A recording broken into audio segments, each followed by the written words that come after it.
Hello everyone! Welcome to my channel!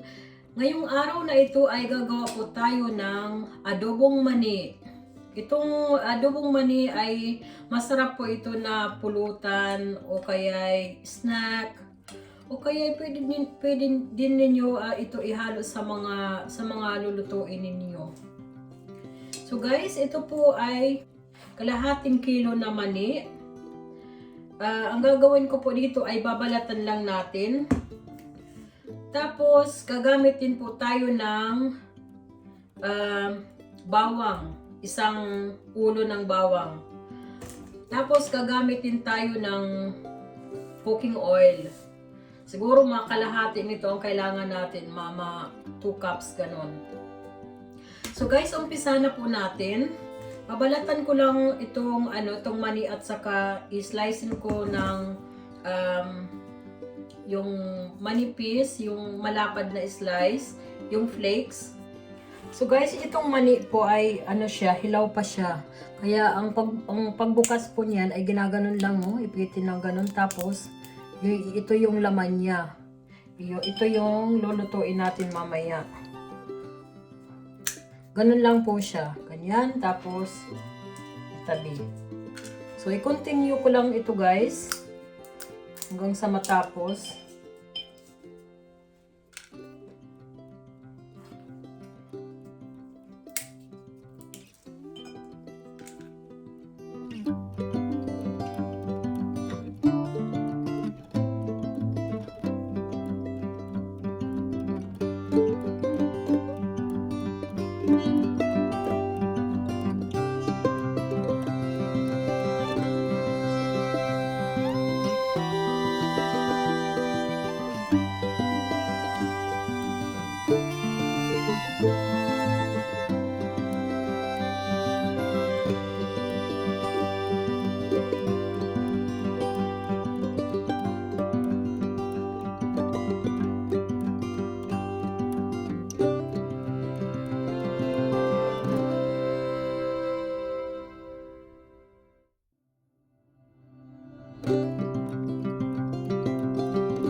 So guys, ang ginamit kong pagpreprituhan ng ating mani ay itong saucepan para hindi siya, para mataas, para makaano din tayo ng mantika.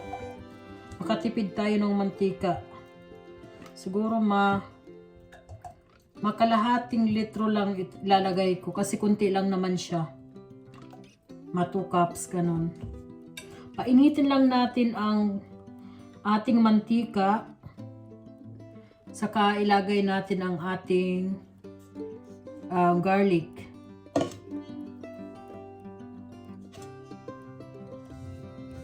So guys, mainit na yung ating mantika. Ilagay na natin ang ating garlic. I-ano lang natin ito yung i-fry natin yung garlic hanggang maging golden brown. Huwag masyadong sunog na sunog. Yan. Para yung flavor niya, kaya natin unahin yung garlic para yung flavor ng garlic, yung amoy, maganda din ang bango kasi din ng amoy nito. Mapunta dito sa natin sa mani. Kaya unahin natin yung garlic. Yan. Hintayin lang natin hanggang maging brown. Saka hanguin natin.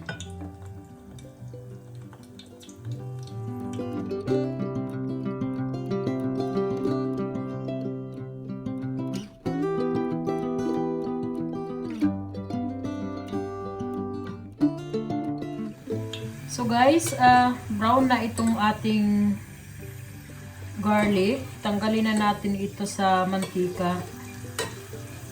Hindi ko masyadong brown kasi mapait siya pagka yung sobrang brown. Pwede natin kasi yan kainin eh. So, tanggalin na natin. Yan. Tabi muna natin. Tapos ilagay na natin ang ating meron pa.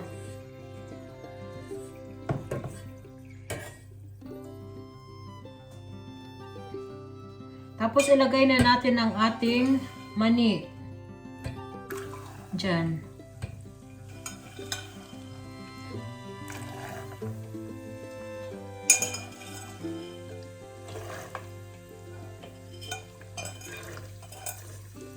Yan, tamang-tama lang yung kalahating litrong mantika. Guys, hinaan nyo yung apoy kasi tumatalsik siya. At hayaan nating maluto hanggang maging medyo brown siya. Mga 15 to 18 minutes. So guys, halu-haluin natin yung ating mani. Paminsan-minsan. Huwag naman masyadong halo kasi hindi naman natin kailangan. Dahil marami siyang mantika.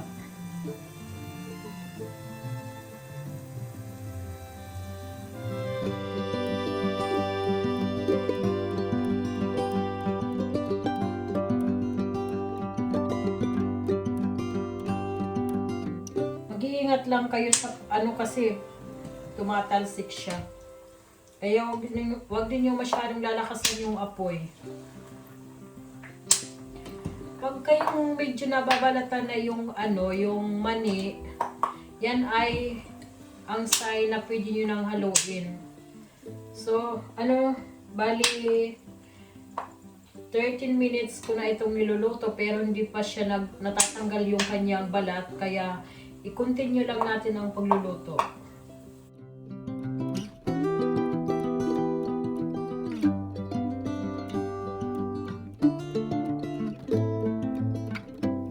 So guys, yan na po siya. Ganyan na ang itsura. Pwede na natin itong hanguin. Bali, 18 minutes. 18 minutes ko siya prenito. Sa over medium heat. Yan, natatanggal na yung mga balat. So, ibig sabihin, pwede na natin hanguin.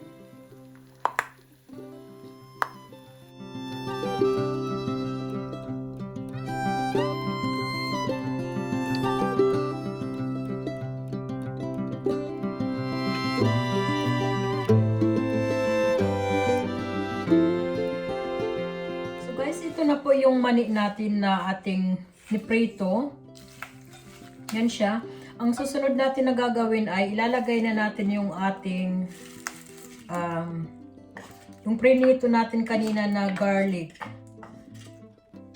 Yan siya. Tapos maglagay din tayo ng kunting asin. Kunti lang. Para may lasa siya. Yan. Pero nasa sa inyo yan kung gusto nyong dagdagan. Ayaw ko ng maraming asin. Haluin lang po natin. Wow!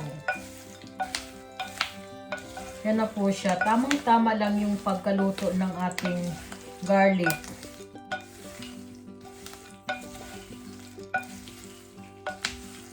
Hindi siya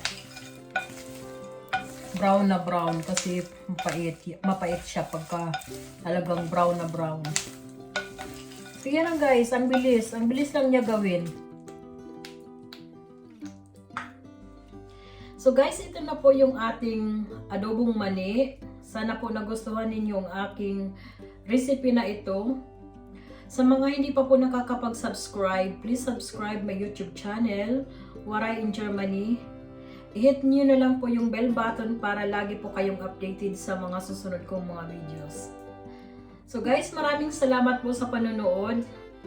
Hanggang sa susunod kong mga video ulit. Maraming salamat po at ingat po kayo lagi. Bye-bye! Bye-bye! Tikman natin guys. Tikman muna natin yung garlic.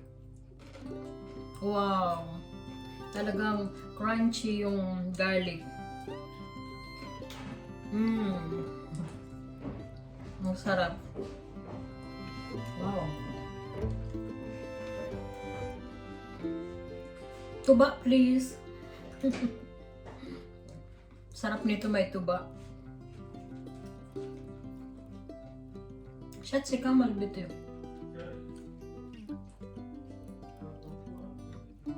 Ang sarap niyang gawing snack or habang nanonood kayo ng TV. Ay nako, ang sarap niyang nguya-nguyain. Mas healthy pa ito kaysa sa mga chips.